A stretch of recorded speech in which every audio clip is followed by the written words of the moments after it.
video I've been seeing circulating with former Assistant Commissioner Newton Amos making untruthful suggestions of actions that I would never condone nor never participate in.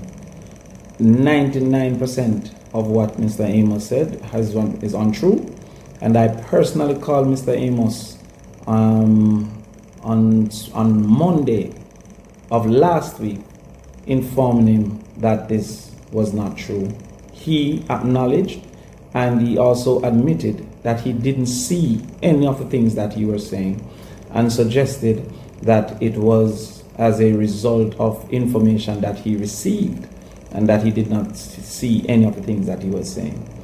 I asked him in that conversation, why would it be that as a former Assistant Commissioner of Police, you would take hearsay and not investigate any at all?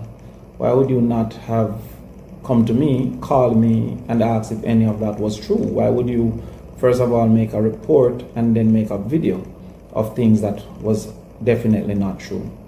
Therefore, what we will do in this video is to show video footage of the entire process of what took place, showing that we had no altercation, that nothing of the sort happened, and that there was no confrontation at all in that space.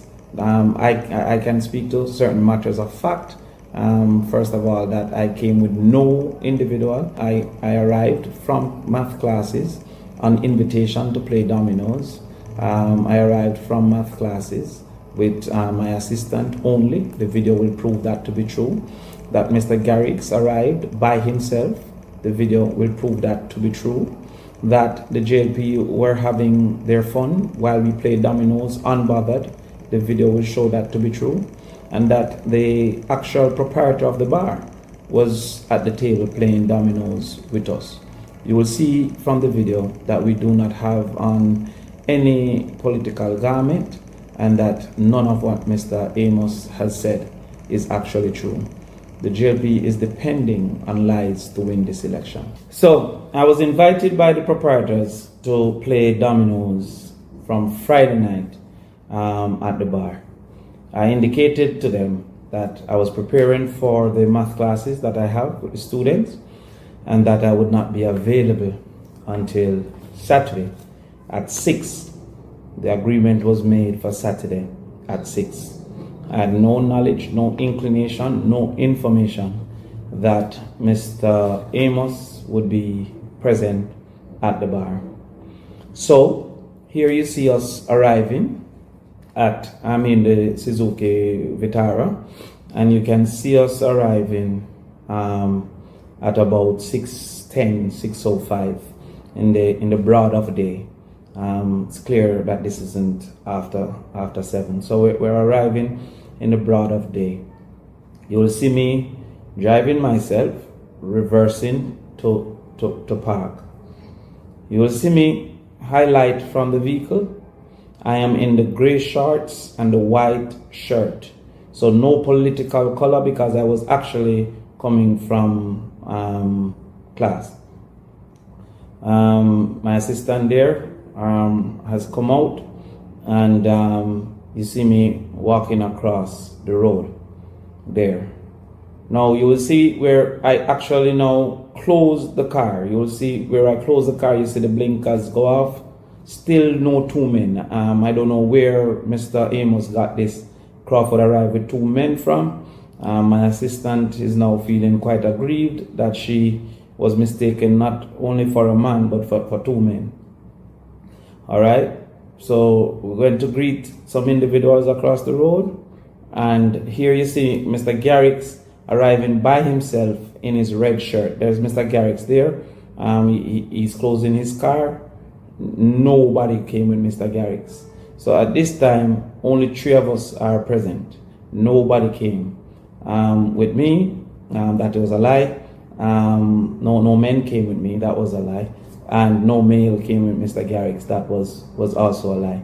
So the evidence from the video captured shows Mr. Garrix arrived by himself, and I arrived only with my assistant. None of us was politically clothed, nor prepared for any type of altercation. and that himself and Mr. Herbert Garrix, the counsellor for Linstead, who was on the scene, along with 4 others, 2 men who came with Mr. Crawford in his vehicle, and Mr. Garrix came there with a female and another man. So additionally, you'll see here Mr. Garrix by himself entering the bar while I went through the other side to go and greet Mr. Amos.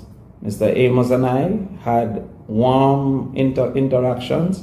His camera person took the opportunity to video that, and I would ask for Mr. Amos to put that video out of our interactions, and I greeted the JLP persons on hand. Mr. Amos sat to play dominoes. I went across to the bar to play dominoes and was even offered a drink and food by the JLP supporters. So there was absolutely no animosity. So here we are, we're playing dominoes. You can see me here with my back to the camera. You can see my locks there with my back to the camera.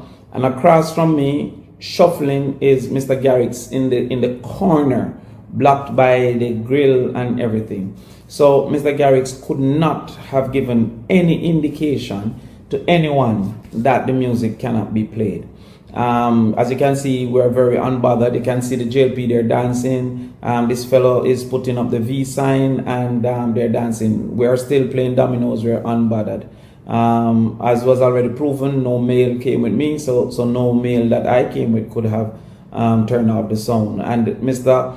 Amos was nowhere in this space, in this vicinity at all. He was absent from this space. So Mr. Amos could not have heard or seen any of what he has reported. So they're dancing, we're playing, and it's going on. Now you can see here, the proprietor, the owner of the bar, gets up to suggest that let us keep it non-political and just keep it friendly. So this is the owner of the bar. He was playing with us. He was sitting at the table. And you can see me here saying, yo, come man, come. Because I was indicating I had no problem with it. I was actually drinking a Heineken at the time on Mr. Amos' bill, jokingly. So he gets up, he goes to the bar, and he seems to be indicating to them that, yo, change the music. None of that had anything to do with us. He came back, sat down, no altercation. There's no evidence. I would love for Mr. Amos to show where was this altercation that he's speaking of.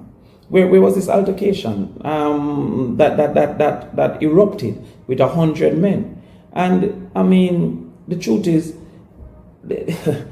I don't know. Mr. Amos must believe I'm John Wick. How could I take on 100 JLP people with his opinion of only 4 men, which was not true? We had no men. So therefore, how would we have taken on 100 JLP people with just 2 men? Am I John Wick? So the truth of the matter is that everything that he has said is a lie. He knows it's a lie. And I'm challenging Mr. Amos to show the video of anything that he says. We have captured all of this. The bar has all the videos. Any news media that wants to interview the proprietors of the bar, they'll indicate that we were invited to play dominoes. We came, we only played dominoes. We interfered with no one, and nothing that Mr. Amos have said is true or actually happened. So as I said, I called Mr. Amos. I indicated to him that it was not reasonable for us to be going back and forth, and I asked him to correct it by removing the video, and he has not. In fact, what they have done is to promote the video and to act as if it is true, seeking to sully my character and to get, I guess, rile up his supporters.